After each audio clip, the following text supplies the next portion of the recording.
পালন করার পরের দিনই আল্লাহ তাআলার আরেকটি গুরুত্বপূর্ণ বিধান জুমার নামাজ আদায় করার জন্য মসজিদে আসার বসার তৌফিক দান করেছেন। এজন্য আমরা কালিমাতুশ শুকরিয়া আদায় করব, আলহামদুলিল্লাহ। আমি কুরআনে কারীমের সূরা বুরুজ থেকে কয়েকটি আয়াত তেলাওয়াত করেছি। প্রথমত আল্লাহ রাব্বুল আলামিন তিনটা জিনিসের কসম করেছেন। আল্লাহ রাব্বুল আলামিন এখানে সর্বপ্রথম বলেন ওয়াস সামাঈ যাতিল বুরুজ, বুরুজ বিশিষ্ট আসমানের কসম। এরপর আল্লাহ তাআলা বলেন ওয়াল ইয়াউমিল মাউউদ, প্রতিশ্রুত দিনের কসম। তৃতীয় নম্বর ওয়াশাহিদিন ওয়া মাশহুদ, যে উপস্থিত হয় তার কসম এবং যার কাছে উপস্থিত হয় তার কসম। এই চারটা কসম করে আল্লাহ তাআলা গুরুত্বপূর্ণ একটি বিধানের কথা বলতেছিলেন, একটা ঘটনার কথা বলছিলেন। সর্বপ্রথম আল্লাহ তাআলা স্তর বিশিষ্ট অথবা ভবন বিশিষ্ট, বিভিন্ন ভবন বিশিষ্ট নক্ষত্রের একটি নক্ষত্রের নাম হলো বুরুজ। এই বুরুজ বিশিষ্ট আসমানের কসম আল্লাহ তাআলা করেন। এরপর বলেন কিয়ামতের দিবসের কসম। মুফাসসিরিন কেরাম বলেন ওয়াশাহিদিন ওয়া মাশহুদ, শাহিদ দ্বারা উদ্দেশ্য জুমার দিন আর মাশহুদ দ্বারা উদ্দেশ্য আরাফাতের দিন। এই পবিত্র দুই দিনের কসম করে আল্লাহ তাআলা বলেন কুতিলা আসহাবুল উখদুদ, গর্তওয়ালাদেরকে আল্লাহ তাআলা ধ্বংস করে দিয়েছেন। আন্নারি যাতিল ওয়াকুদ, ইন্ধনপূর্ণ আগুনওয়ালাদেরকেও আল্লাহ তাআলা ধ্বংস করে দিয়েছেন। ইদহুম আলাইহা উরুদ, যারা ওই আগুনের পাশে, ওই গর্তের পাশে বসা ছিল। ওয়াহুম আলা মা ইয়াফআলুনা বিল মুমিনিনা শুহুদ, আল্লাহ বলেন তারা ঈমানদারদের সাথে যে আচরণ করতেছে আল্লাহ তাআলা তা দেখতেছেন। এরা ঈমানদারদেরকে কেন শাস্তি দিলেন? ওয়া মা নাকামু মিনহুম, তারা ঈমানদারদেরকে শাস্তি দেয় নাই ইল্লা আন ইউমিনু বিল্লাহিল আজিজিল হাকীম, শুধুমাত্র আল্লাহ তাআলার প্রতি ঈমান আনয়ন করার কারণে তারা ঈমানদারদেরকে শাস্তি দিল। আল্লাহ তাআলা বলেন ইন্নাল্লাযীনা ফাতানুল মুমিনিনা ওয়াল মুমিনাত,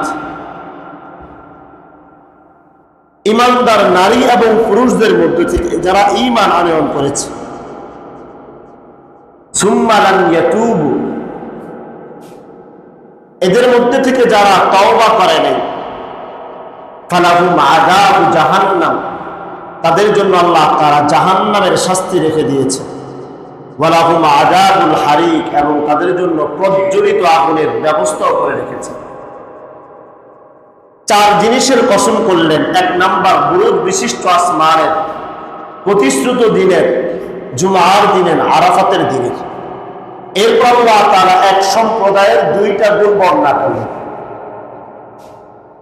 যে একটা সম্প্রদায় এরকম ছিল যারা ঈমানদারদেরকে শুধুমাত্র ঈমান আনার কারণে, ঈমান আনয়ন করার কারণে বিশাল বড় গর্ত তৈরি করে ওই গর্তের ভিতরে ঈমানদারদেরকে ফেলে দিয়ে এরপর এদেরকে আগুন দ্বারা শাস্তি দিলেন, এদেরকে আগুনের মধ্যে জ্বালিয়ে দিলেন। একটাই কারণ, তারা ঈমান আনয়ন করেছে।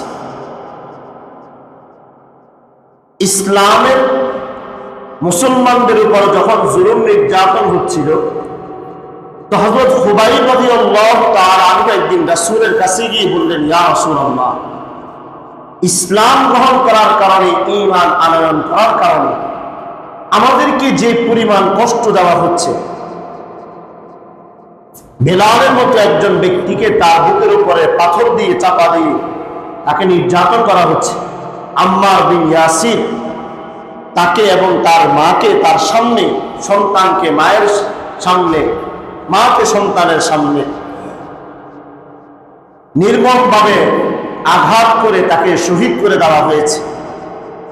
সাহাবাই কেরামদেরকে বিভিন্নভাবে জুলুম নির্যাতন করা হচ্ছে। ইয়া রাসূলুল্লাহ, এই জুলুম নির্যাতন আর কতদিন সহ্য করব? নবীজি এই কথাটা শোনার পরে নবীজির চেহারার যে বিবরণ, এই চেহারার সাথে সাথে লাল টকটকে হয়ে গেল। রাসূলের চেহারার মধ্যে বোঝা যাচ্ছে রাসূল অত্যন্ত রাগান্বিত হয়েছে। এরপর রাসূলুল্লাহ সাল্লাল্লাহু আলাইহি ওয়াসাল্লাম সাহাবায়ে কেরামদেরকে এই সূরাটা তেলাওয়াত করে শোনালেন। সাহাবায়ে কেরামদেরকে বললেন, তোমাদের পূর্ববর্তী যুগে যারা ছিল তাদেরকেও ঈমান আনয়ন করার কারণে এরকম আগুনের গর্ত তৈরি করে আগুনের মধ্যে তাদেরকে জ্বালিয়ে দেওয়া হয়েছে। শুধু এক দুই জনকে নয়, একদিন 20,000 লোককে ঈমান আনয়ন করার কারণে তাদেরকে নির্যাতন করে জ্বালিয়ে দেওয়া হয়েছে। আল্লাহ তাআলা এখানে যে সম্প্রদায়ের কথা বলেছেন, কুতিলা আসহাবুল উখদুদ, গর্ত খননকারীদেরকে আল্লাহ তাআলা ধ্বংস করে দিয়েছেন, যারা ইন্ধনপূর্ণ আগুন নিয়ে খেলা করত। তাফসীর ইবনে কাসীর এবং তাফসীরে মাআরিফুল কুরআনের মধ্যে, এছাড়া মুসলিমের হাদিসের মধ্যে কিছু অংশ এবং তাবরানী কিতাবের মধ্যে বিস্তারিতভাবে এই ঘটনা উল্লেখ করা হয়েছে যে প্রাচীনকালে একজন বাদশাহ ছিলেন, ইয়ামানের বাদশাহ। তার নাম ছিল ইউসুফ জুনাওয়াশ। অত্যন্ত জালেম বাদশাহ ছিল। এরা মূলত গ্রহ নক্ষত্রের পূজা করত, বিভিন্ন গ্রহদের পূজা করত এবং তাদের কাছে মনে হতো প্রকৃতিটাই হলো আসলে স্রষ্টা। প্রকৃতির কারণে আমাদের অসুস্থতা হয়, প্রকৃতির কারণে ভূমিকম্প হয়, প্রকৃতির কারণে আমরা খাবার পাই, সবকিছু প্রকৃতি হচ্ছে স্রষ্টা। তো এই বাদশাহ ইউসুফ জুনাওয়াশ যে ছিল, সে ছিল একজন মূর্তি পূজারী, অগ্নি পূজারী ছিল, আগুনের পূজা করত, নক্ষত্রের পূজা করত। বাদশার দরবারে একজন গণক ছিল, জাদুকারী ছিল, যে জাদুবিদ্যা সম্পর্কে জানতো। ওই জাদুকারী ব্যক্তি একদম বৃদ্ধ অবস্থায় পৌঁছে গেল। সে বাদশার কাছে আবেদন করলো, বাদশাহ, আমি যে জাদুবিদ্যা সম্পর্কে জানি, আমার ইন্তেকালের পরে যেন এই কাজটা অন্য কেউ করতে পারে, এজন্য একজন মেধাবী ছেলেকে আমার কাছে পাঠিয়ে দিন, আমি তাকে শিখাবো এটা কিভাবে করতে হয়। এই ঘটনাটা যখন ঘটে, এটা রাসূলুল্লাহ সাল্লাল্লাহু আলাইহি ওয়াসাল্লামের জন্মের প্রায় 70 বছর আগে, তথা ঈসা আলাইহিস সালাতু ওয়াস সালামের ধর্মের সময় এই ঘটনাটা ঘটে।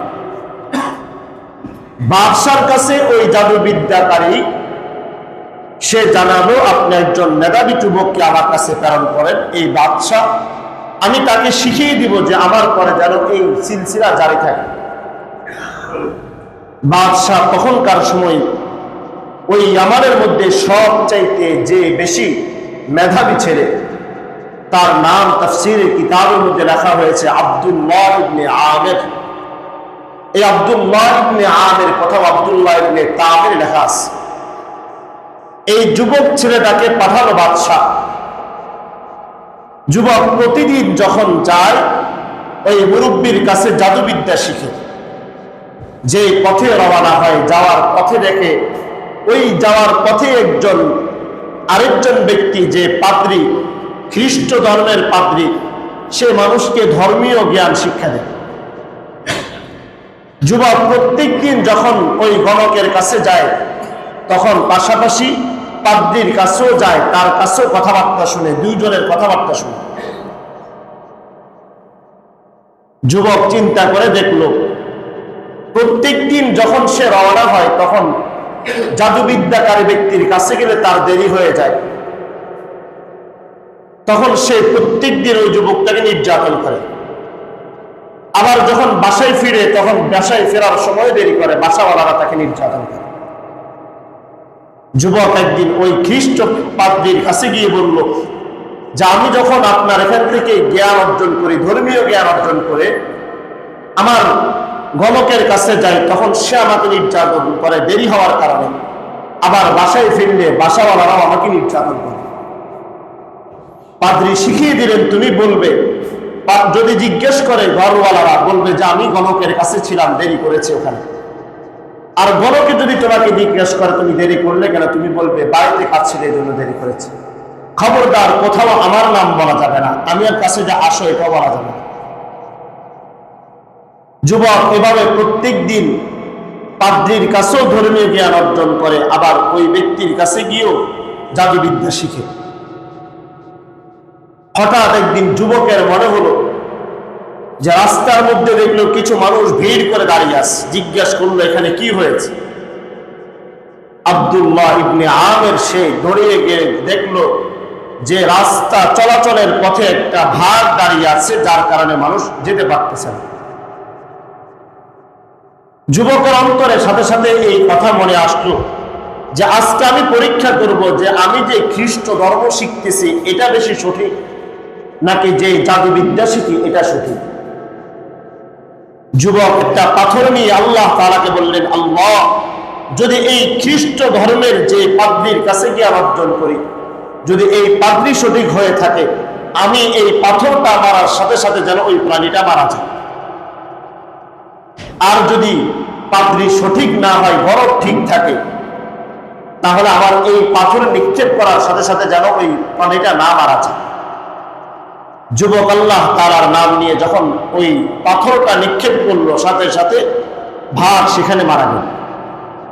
যুবকের এই বিশ্বাস হয়ে গেল যে আমি খ্রিস্ট ধর্মের যার কাছে যাই পাদ্রী, সেই মূলত সঠিক, এর বিপরীতে যেই জাদুকরের কাছে যাই এই মূলত সঠিক না। যুবক পূর্ণাঙ্গ ঘটনা গিয়ে পাদ্রীর কাছে বলল। পাদ্রী আবার বললেন যে তুমি এই ঘটনাটা আর কাউকে বলবে না।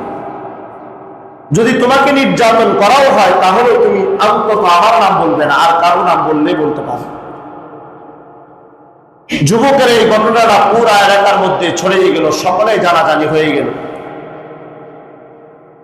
বিভিন্ন কুষ্ঠ রোগে এবং জন্ম অন্ধ যে সমস্ত ব্যক্তিরা এরা এই যুবকের কাছে যায়। যুবক আল্লাহ তাআলার নামে, যেহেতু ঈসা আলাইহিস সালামের ধর্মের অনুসারী ছিল, ঈসা আলাইহিস সালামকে আল্লাহ তাআলা এমন একটা যোগ্যতা দিয়েছেন, ঈসা আলাইহিস সালাম যখন কোন পুরাতন কবরের সামনে যেতেন তখন যদি বলতেন কুম বিইজনিল্লাহ, হে কবরবাসী আল্লাহ তাআলার নামে দাঁড়িয়ে যাও, সাথে সাথে কবর থেকে মৃত লাশ দাঁড়িয়ে দিত। এবং ঈসা আলাইহিস সালাম যে সমস্ত মানুষগুলো কুষ্ঠ রোগে আক্রান্ত ছিল, ঈসা আলাইহিস সালাম আল্লাহ তাআলার নাম নিয়ে দোয়া করলে সাথে সাথে ওই ব্যক্তি সুস্থ হয়ে যেত। আল্লাহ তাআলা এই গুণটা ওই যুবকের মধ্যেও দিল। যুবক বিভিন্ন সময় বিভিন্ন ভাবে এরকম মানুষকে দ্বীনের দাওয়াত দেয়, আর তাদেরকে এই কথা বলে যে আল্লাহ তাআলাই সুস্থ করে নেওয়ালা। যুবক দোয়া করলে সাথে সাথে অন্ধ ব্যক্তিও তার চক্ষুমান হয়ে যায়, তার চোখ সুস্থ হয়ে যায়। এই সংবাদ ছড়াতে ছড়াতে এক পর্যায়ে ওই যে ইয়ামানের বাদশাহ ইউসুফ জুনাওয়াস, তার মন্ত্রী পরিষদের মধ্যে একজন ব্যক্তি ছিল যে মূলত অন্ধ ব্যক্তি ছিল, কিন্তু সে বাদশার আস্থাবাদন ব্যক্তি ছিল। সে অনেকগুলো হাদিয়া একসাথ করে ওই যুবকের কাছে এসে বলল, আমি শুনেছি তুমি নাকি আল্লাহ কার নাম বললে তুমি নাকি মানুষকে, অন্ধ ব্যক্তিকে সুস্থ করতে পারো, তাহলে তুমি আমার এই হাদিয়াটা গ্রহণ করো, আমাকে সুস্থ করে দাও। যুবক বলল, সুস্থতার মালিক অসুস্থতার মালিক আল্লাহ তাআলা, সুস্থ করবে আল্লাহ তাআলা, অসুস্থ করবে আল্লাহ তাআলা, আমার কোনো ক্ষমতা নাই। যদি তোমাকে সুস্থ হতে হয় তাহলে আল্লাহ তাআলার প্রতি ঈমান আনতে হবে। মন্ত্রী চিন্তা করলো আমার এখন চোখ দরকার, সে সাথে সাথে ঈমান আনলো। যুবক দোয়া করলো, আল্লাহ তাআলার দোয়ার বরকতে ওই মন্ত্রীর অন্ধ চোখ আল্লাহ তাআলা ফিরিয়ে দিল। পরের দিন মন্ত্রী যখন ওই মন্ত্রী সবাই গেল, বাদশাহ মন্ত্রীর দিকে তাকিয়ে অবাক হয়ে গেল যে এতদিন যাকে দেখলাম অন্ধ, আজকে সে চোখওয়ালা কিভাবে হয়ে গিয়েছে। বাদশাহ জিজ্ঞাসা করলো যে তুমি কিভাবে সুস্থ হলে, তোমার এই সুস্থতা কে দিয়েছে? মন্ত্রীর সাথে সাথে বললেন, রব্বি আল্লাহ, আল্লাহ তাআলাই আমাকে সুস্থ করেছেন, আল্লাহ তাআলা আমাকে চোখ দিয়েছেন। মন্ত্রীর সাথে সাথে বললেন, বাদশাহ সাথে সাথে বললেন যে আমি তো জানি এই ইয়ামানের মধ্যে একমাত্র রব আমি আছি, আমি খোদা, আরেক খোদা কোথায় থেকে আসছে?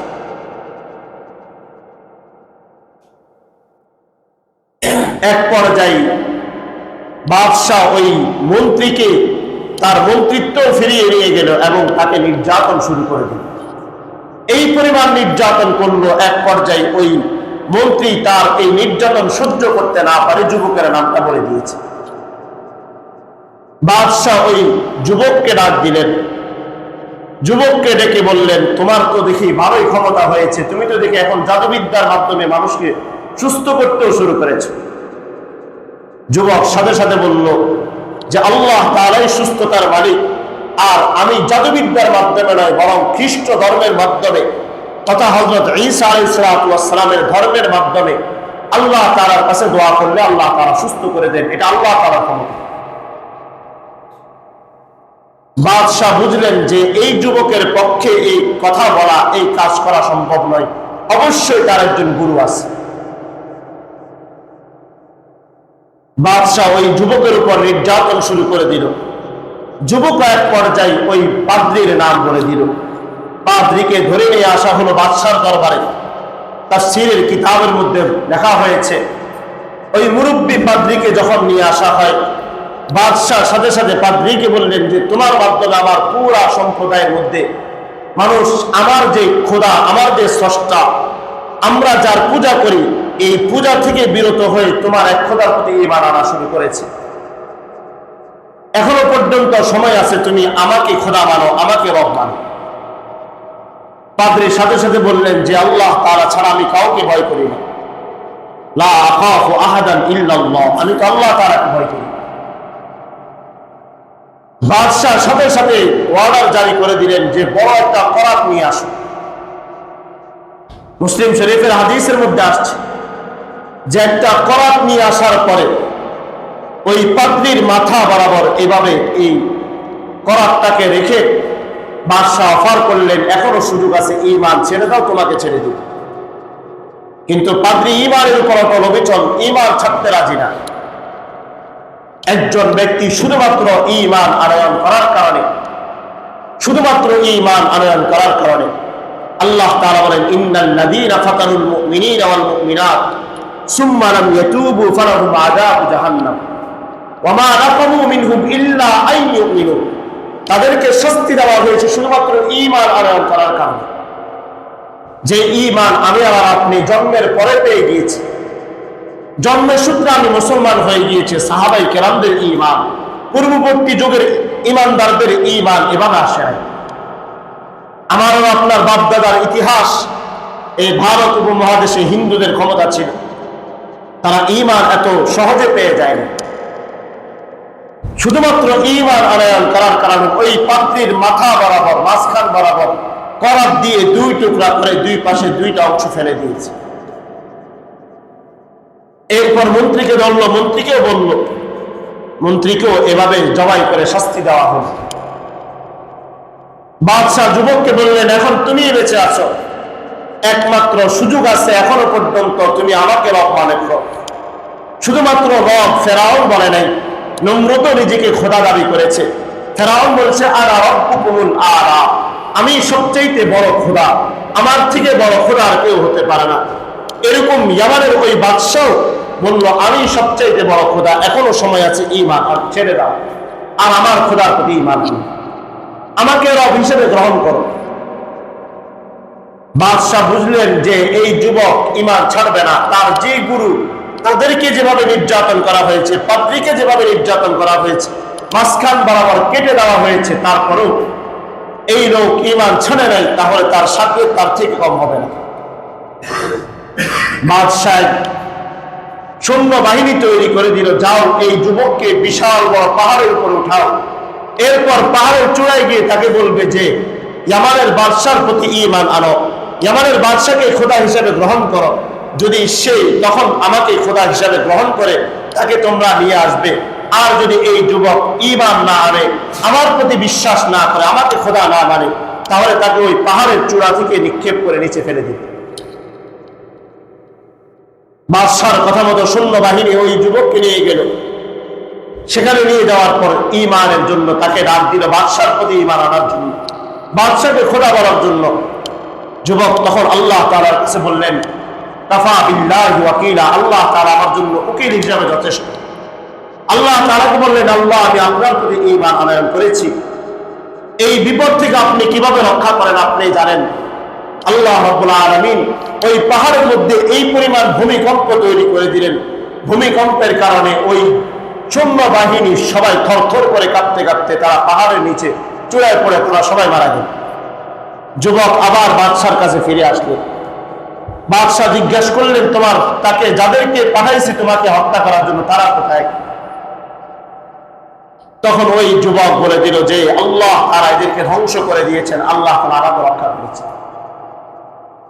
বাদশাহ আরেকটা সৈন্যবাহিনী তৈরি করলেন যে না, কে পাহাড়ের চূড়ায় থেকে হত্যা করা যাবে না, এজন্য তাকে হত্যা করতে হলো আরো বড় মাধ্যম, তাকে সমুদ্রে নিক্ষেপ করতে হবে, এখান থেকে ফিরে আসার কোনো মাধ্যম নেই। সৈন্যবাহিনীর সাথে আবার বাদশাহ তাদেরকে প্রেরণ করলেন। ওখানে যাওয়ার পরে বাদশার কাছে আবার সেখানে সমুদ্রের মাঝখানে গিয়ে যুবক আল্লাহ তাআলার কাছে দোয়া করলেন। আল্লাহ তাআলা সমুদ্রের উত্তাল তরঙ্গ তৈরি করে দিলেন, সাগরের ঢেউর কারণে ওই সৈন্যবাহিনী প্রত্যেকেই মারা গেল। কিন্তু এই যুবক অক্ষত অবস্থায় আবার বাদশার কাছে ফিরে আসলেন। বাদশাহ এটা দেখার পরে আরো অবাক হতে লাগলেন যে আমি যতভাবে তাকে হত্যা করার চেষ্টা করতেছি কোনোভাবে সম্ভব হচ্ছে না। সর্বশেষ ওই যুবক বলল, বাদশাহ আপনি আমাকে যতভাবে চেষ্টা করেন কোনোভাবে আপনি আমাকে হত্যা করতে পারবেন না। আমাকে যদি হত্যা করতে হয় একটাই মাধ্যম রয়েছে, তা হলো ওই যে অমুক জায়গায় একটা তীর আছে, ওই তীরটা বিসমিল্লাহ বলে আল্লাহ তাআলার নাম নিয়ে যখন আমার শরীরের মধ্যে নিক্ষেপ করা হবে, সাথে সাথে আমি আল্লাহ তাআলার সন্তুষ্টিতে, আল্লাহ তাআলার রেজামন্দিতে, আল্লাহ তাআলার বিধান অনুযায়ী তখন আমার রূহটা চলে যাবে, আমি তখন আপনি তখন আমাকে হত্যা করতে পারবেন। ততক্ষণে এই যুবকের ইতিহাস পুরা সমাজের মধ্যে, ইয়ামানের মধ্যে ছড়িয়ে পড়েছে। বাদশাহ বিশাল বড় আয়োজন করলেন, বড় মাঠের মধ্যে বিশাল বড় আয়োজন করলেন যে অমুক যুবককে তার কথা অনুযায়ী সে যেভাবে বলেছে সেভাবে হত্যা করা হবে। ইয়ামানের সমস্ত মানুষগুলো একত্রিত হতে শুরু করলো। প্রত্যেকে এসে এই কঠিন মুহূর্তটা দেখার জন্য যখন সকলে একত্রিত হলো, বাদশাহ ওই যুবককে হত্যা করার জন্য একটা তীর নিক্ষেপ করলো। ওই তীরটা নিয়ে আল্লাহ তাআলার নাম নিয়ে যখন তীরটা নিক্ষেপ করলো, সাথে সাথে যুবকের শরীরের কোথাও এক অঙ্গের মধ্যে গিয়ে ওই সাথে সাথে যুবক মারা গেল। এই যুবক মারা যাওয়ার পরে এই ঘটনা যখন ইয়ামানের সমস্ত মানুষগুলো চতুর্পাশে গ্যালারিতে বসে দেখতেছিল, এরা প্রত্যেকে সকলে একসাথে এক বাক্যে ঈমান নিয়ে আসে। বাদশাহ সাথে সাথে চিন্তা করলেন যে একজনকে হত্যা করলাম শুধুমাত্র ঈমানের কারণে, পাত্রীকে হত্যা করলাম ঈমানের কারণে, এবং পাত্রীর সাথে মন্ত্রীকে হত্যা করলাম শুধুমাত্র ঈমান আনয়ন করার কারণে। আজকে এত বিশাল বড় আয়োজন, এই বিশাল সমুদ্রের মধ্যে, এত বিশাল জনসমাগমের মধ্যে আজকে আমি তাকে হত্যা করলাম, আর আমার জনগণ প্রত্যেকের সাথে সাথে পুরা মজমার সকলেই দৃশ্য দেখার পরে সকলের বিশ্বাস হয়ে গেল যে খোদা বলতে যদি একজন থাকে তিনি হলেন একমাত্র আল্লাহ তাআলা। সকলে এক বাক্যে একসাথে ঈমান নিয়ে আসে। বাদশাহ পুরা মন্ত্রী সভার মধ্যে ঘোষণা করে দিলেন, কোরআনে কারীম আল্লাহ তাআলা ওই কথাই বলেছেন, কুতিলা আসহাবুল উখদুদ, বিশাল বড় বড় গর্ত খনন করার জন্য বাদশাহ নির্দেশ দিল। এমনকি বিশাল বড় বড় গর্ত খনন করে বাদশার নির্দেশে এক এক দিন এক এক জায়গায় এক এক গর্তের ভিতরে 20,000 সৈনিককে, 20,000 ঈমানদারদেরকে শুধুমাত্র একবার ঈমান আনয়ন করার কারণে তাদেরকে প্রত্যেককে এই বিশাল বড় গর্তের মধ্যে ফেলে তাদেরকে আগুনে জ্বালিয়ে দেওয়া হবে। কোরআনে কারীম আল্লাহ তাআলা বলেন, কুতিলা আসহাবুল উখদুদ। 4টা জিনিসের কসম আল্লাহ তাআলা বলছেন, বুরুজ বিশিষ্ট আসমানের প্রতিশ্রুত দিনের কসম এবং জুমার দিন আরাফাতের দিনের কসম। আল্লাহ তাআলা বলেন, কুতিলা আসহাবুল উখদুদ, ওই গর্তওয়ালাদেরকে আল্লাহ তাআলা ধ্বংস করে দিয়েছেন। যারা পুরা ইয়ামানের মধ্যে রাজত্ব করেছিল, তাদের মাধ্যমে পুরা ইয়ামান পরিচালিত হয়েছিল। আন-নারি যাতিল ওয়াকুদ ইদহুম আলাইহা কুউদ, তারা ওই গর্তের পাশে যখন ঈমানদারদেরকে জ্বালাচ্ছে, তারা পাশে পাশে বসে বসে দেখতেছিল। ঈমানদারদের দোষ একটাই ছিল, ওয়ামা নাকামু মিনহুম ইল্লা আইয়ুমিনু বিল্লাহিল আজিজিল হামিদ। একটাই দোষ ছিল ঈমানদাররা আল্লাহ তাআলার প্রতি ঈমান আনয়ন করেছে। একটাই দোষ ছিল, শুধু ঈমান আনয়ন করার কারণে। এরপর বাদশা যখন পুরা ইয়ামানের বিভিন্ন জায়গায় মানুষকে, ঈমানদারদেরকে একত্রিত করে হত্যা করা শুরু করলো, এক পর্যায়ে মানুষের ঈমান আরো বেশি আল্লাহ তাআলার প্রতি ধাবিত হয়ে গেল। তখন আরো বিভিন্ন মানুষ এই ইসলামের পথে হযরত ঈসা আলাইহিস সালামের ধর্মের অনুসারী হতে শুরু করলো। আল্লাহ তাআলার আযাব গজব নাযিল হলো। আল্লাহ তাআলা ওই বাদশা, ইয়ামানের বাদশা ইউসুফ জুনাওয়াশকে এবং তার পুরা বাহিনীকে আল্লাহ তাআলা জ্বালিয়ে পুড়িয়ে এদেরকে চিরদিনের জন্য ধ্বংস করে দিল। আল্লাহ তাআলা বলেন কুতিলা আসহাবুল উখদুদ, আল্লাহ তাআলা এদেরকে ধ্বংস করে দিয়েছে। এই যুবককে শুধুমাত্র হত্যা করেছে এরকম নয়, তার এক হত্যার মাধ্যমে আল্লাহ তাআলা পুরা মানব জাতিকে, পুরা ওই সম্প্রদায়কে আল্লাহ তাআলা ঈমানের দাওয়াত সহজে পৌঁছে দিয়েছে। কোরআনের শরীয়তের অনেকগুলো বিধান এমন আছে যে একটা যদি বাস্তবায়ন করা হয়, তো এই একটা শাস্তির মাধ্যমে অথবা একটা বিধান পালন করার মাধ্যমে আল্লাহ তাআলা পুরা মানব জাতিকে, আল্লাহ তাআলা সেখানে তাদেরকে সংশোধন করার ব্যবস্থা করে দেন। কোরআনে কারীমের এক আয়াতে আল্লাহ তাআলা বলেন ওয়ালাকুম ফিল কিসাস হায়াতুন ইয়া উলিল আলবাব। কোন ব্যক্তি যদি কাউকে হত্যা করে, কেউ যদি কারো উপরে নির্যাতন করে, কেউ যদি কোনো ব্যক্তির একটা অঙ্গ হানি করে, কেউ যদি কারো পা কেটে দেয়, অথবা কারো যদি শরীরের কোনো একটা অংশ কেটে দেয়, আল্লাহ তাআলা বলেন ওয়া কাতাবনা আলাইহিম ফিহা আন্নান নাফসা বিন নাফসি ওয়াল আইনা বিল আইন। কেউ যদি কারো চোখ দ্বারা আঘাত করে, তাহলে তার চোখ উপড়ে ফেলা। কেউ যদি কারো হাত কেটে ফেলে, তাহলে ওই ব্যক্তির হাত কেটে ফেলা। কেউ যদি কারো পা কেটে ফেলে, তাহলে তাকে ওই পাটা কেটে ফেলা। আল্লাহ তাআলা বলেন যে ওয়ালাকুম ফিল কিসাসি হায়াতুন ইয়া উলিল আলবাব। কোন ব্যক্তি যদি কাউকে হত্যা করে, তাহলে এই ব্যক্তির একমাত্র শাস্তি হলো তাকে কিসাস দেওয়া। কিসাস মানে হলো হত্যার বদলা তাকে প্রকাশ্যে হত্যা করা। আল্লাহ তাআলা বলেন ওয়ালাকুম ফিল কিসাস হায়াতুন ইয়া উলিল আলবাব। কিসাসের মধ্যে তোমাদের জীবন রয়েছে। একজন মানুষ একটা শিশুকে হত্যা করলো, তখন তাকে হত্যা করা, এতে তো একজন মানুষের জীবন চলে যায়। কিন্তু আল্লাহ তাআলা বলছেন এতে মানুষের জীবন যায় না, এখানে মানুষের জীবন বেঁচে থাকে। কিভাবে বেঁচে থাকে? যখন একটা শাস্তি রাষ্ট্রীয়ভাবে নির্ধারিত হয়ে যাবে যে কেউ একজন কাউকে হত্যা করেছে এবং তার শাস্তি প্রকাশ্যে তাকে হত্যা করা, তখন এই একজন ব্যক্তির মাধ্যমে পুরা জাতিকে আল্লাহ তাআলা সংশোধন করার ব্যবস্থা করে দেন। আজকে যদি চুরির শাস্তি থাকতো, যে চুরির শাস্তির কারণে তার হাত কেটে ফেলা হয়, তাহলে একজনের হাত কাটার কারণে ওই পুরা এলাকার ভিতরে কোনো ব্যক্তির আর চুরি করার সাহস হতো না। কিন্তু আমাদের এই চুরি করার জন্য এই শাস্তি কোনো সময় আমাদের এই দেশে বাস্তবায়ন হবে না। কেন হবে না? কারণ এটা মধ্যযুগীয় আইন ব্যবস্থা, শাসন ব্যবস্থা, এটা এই আধুনিক যুগে চলে না। যদি এই আধুনিক যুগে এই শাস্তির বিধান না কার্যকর করা হয়, তাহলে সমস্ত এমপি, মন্ত্রী, নেতা খেতা যারা আছে, এরা সর্বপ্রথম দুর্নীতির কারণে এদের হাত কাটতে হবে। এদের হাত কাটতে হবে, এই জন্য তো এদের এই বিধানটা করতে চায় না। এটাকে মধ্যযুগীয় আইন ব্যবস্থা, শাসন ব্যবস্থা, এটা এই যুগে চলে না। যার কারণে একটা শিশুকে প্রকাশ্যে হত্যা করার পরেও, সমস্ত প্রমাণ থাকার পরেও তাকে রিমান্ডে পাঠানো হয় কেন? যেখানে প্রমাণ আছে, সচক্ষে সাক্ষী আছে, একটা শিশুকে তাকে ধর্ষণ করে তার শরীরের অঙ্গগুলো কেটে কেটে হত্যা করা হয়েছে, এরপরও যদি এসে বলে যে এই ব্যক্তিকে রিমান্ডে পাঠানো হচ্ছে তার জবানবন্দি নেওয়ার জন্য, প্রমাণ থাকার পরে, সচক্ষে দেখার পরেও, শরীয়তের বিধান হলো সচক্ষে দেখার পরে শাস্তি তখনের সাথে সাথে কার্যকর করা। আজকে এখন আমরা এসে বলি যে এটা মধ্যযুগীয়দের শাসন ব্যবস্থা, এটা আমাদের যুগে চলতে পারে না।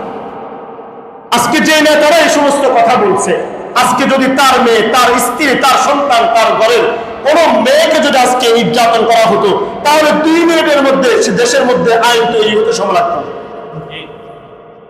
আজকে যদি একজন মন্ত্রী অথবা একজন এমপির সন্তানকে তার ছোট মেয়েটাকে এভাবে নির্যাতন করে ধর্ষণ করার পর হত্যা করত, তাহলে আজকে সাথে সাথে নিয়ম তৈরি হয়ে যেত। মধ্যযুগী আইন ব্যবস্থা এই যুগে চলে না। তাহলে আজকে যুগ ধরে যে আজকে আমেরিকানরা, রাশিয়ানরা, আজকে ইউরোপিয়ানরা যে শাসন ব্যবস্থা গণতন্ত্র আমাদেরকে দিয়ে আসছে, আজ পর্যন্ত তারা কেন ধর্ষণ বন্ধ করতে পারলো না? আজ পর্যন্ত কেন তারা নির্যাতন বন্ধ করতে পারলো না? আজ পর্যন্ত কেন তারা হত্যা বন্ধ করতে পারলো না? অথচ সাহাবায়ে কেরামদের যুগে বড় বড় যুগের জাতি যারা জালেম ছিল, যারা রসুল মুহাম্মদের কল্যাণ নেওয়ার জন্য আসছিল, ওই মুহাম্মদের যুগে যখন ইসলামের শাসন ব্যবস্থা কায়েম করা হলো যে একজন মানুষকে হত্যা করলে তার হত্যার বদলা হত্যা করতে হবে, তখন রাসূল সাল্লাল্লাহু আলাইহি ওয়াসাল্লামের যুগে কিভাবে হত্যা বন্ধ হলো? এই যুগে কেন হত্যা বন্ধ হলো না? আল্লাহ তাআলা বলেছেন ওয়ালাকুম ফিল কিসাসি হায়াত, কিসাসের মধ্যে মানুষের জীবন।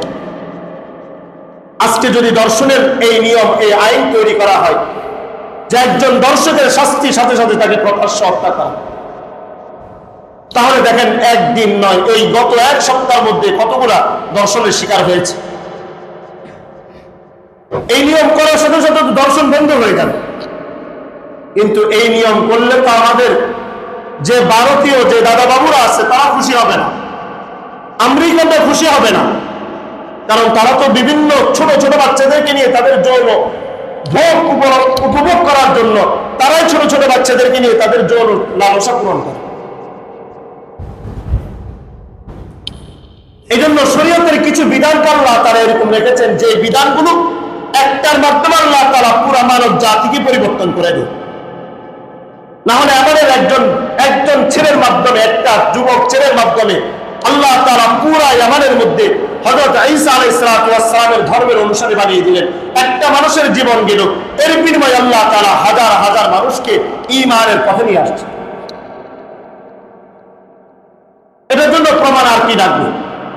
যে জুলাই আন্দোলন হয়েছে, মাত্র একটা ছেলে তার বুক পেতে দিয়েছে, তার মাধ্যমে আল্লাহ তাআলা 17 বছর যারা জুলুম করেছে, শুধুমাত্র একজন আবু সাঈদের মাধ্যমে আল্লাহ তাআলা এই মানব জাতির, আল্লাহ তাআলা পুরা মানব জাতিকে জালেমের যে জুলুম আছে এই জুলুম থেকে আল্লাহ তাআলা রক্ষা করেছে শুধুমাত্র একটা ছেলের মাধ্যমে।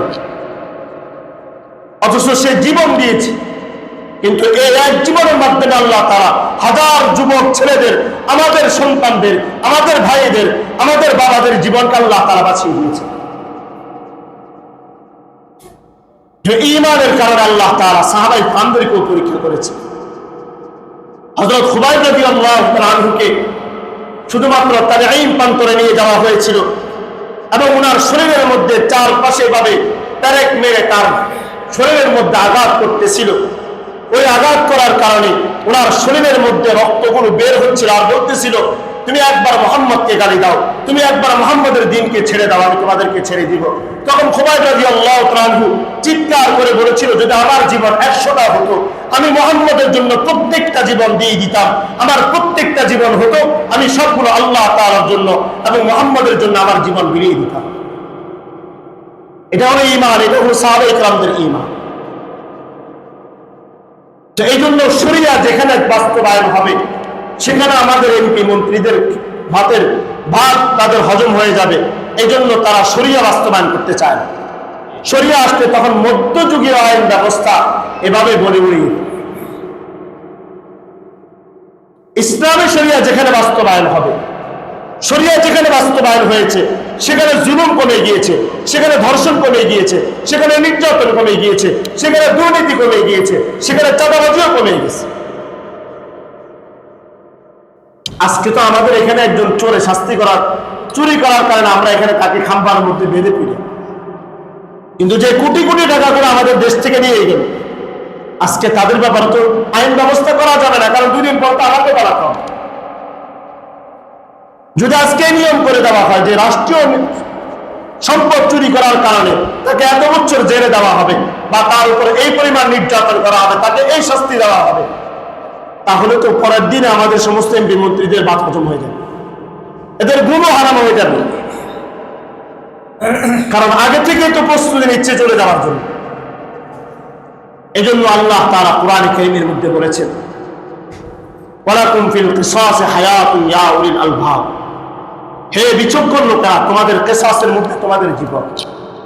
সূরা বুরুজের মধ্যে আল্লাহ তাআলা বলেন, ইন্নাল লাযীনা ফাতানুল মুমিনিনা ওয়াল মুমিনাত, আল্লাহ তাআলা ঈমানদারদেরকে পরীক্ষা করেছে, এদের মধ্যে থেকে সুম্মা লাম ইয়াতুবু, যারা ঈমান আনয়ন করে না, তওবা করে না, ফালাহুম আযাবু জাহান্নাম, আল্লাহ তাআলা তাদের জন্য শাস্তির ব্যবস্থা করে রেখেছে। এরপর সূরার শেষের দিকে আল্লাহ তাআলা বলেন, ইন্না বাতশা রাব্বিকা লাশাদীদ, নিশ্চয় আল্লাহ তাআলা যাকে পাকড়াও করবেন তার পাকড়াওর মতো কোনো পাকড়াও হবে না। আল্লাহ তাআলা যে শাস্তি দিবেন, আল্লাহ তাআলা শাস্তির মতো শাস্তি হবে না। এজন্য ঈমান আনয়ন করার কারণে দ্বীনের পথে চলতে গেলে আমাদেরকে বিভিন্ন বাধার সম্মুখীন হবে, বিভিন্ন বাধার সম্মুখীন হতে হবে। ইসলামী শরিয়া বাস্তবায়ন করতে গেলে অনেক দাদা বাবুরা বিভিন্ন পশ্চিমা অসন্তুষ্ট হবে, কিন্তু সব কিছু বিসর্জন দিয়ে যখন আল্লাহ তাআলার জন্য ইসলামের শরিয়াকে বাস্তবায়ন করব, তখন আল্লাহ তাআলা এই সমাজের মধ্যে আল্লাহ তাআলা জুলুম, নির্যাতন, দর্শন, যত হত্যা হয়, যত দুর্নীতি হয়, আল্লাহ তাআলা সবকিছু থেকে আমাদেরকে হেফাজত করবেন। আল্লাহ রাব্বুল আলামিন আমাদেরকে সাহাবায়ে কেরামদের মতো পূর্বযুগীয় ঈমানদারদের মতো আল্লাহ তাআলা আমাদের ঈমানকে মজবুত করে দিন। আল্লাহ তাআলা আমাদেরকে সর্ব ধরনের জুলুম, নির্যাতন থেকে আল্লাহ তাআলা আমাদেরকে হেফাজত করুন। এবং সর্বশেষ আল্লাহ তাআলা যেন আমাদের এই দেশের মধ্যে ইসলামের শরিয়া যারা বাস্তবায়ন হয়, আল্লাহ তাআলা আমাদেরকেও তৌফিক দান করুন। যারা রাষ্ট্রের মধ্যে দায়িত্ব প্রধানগত অবস্থায় রয়েছেন, আল্লাহ তাআলা তাদেরকেও দ্বীনের সঠিক বুঝ দান করুন।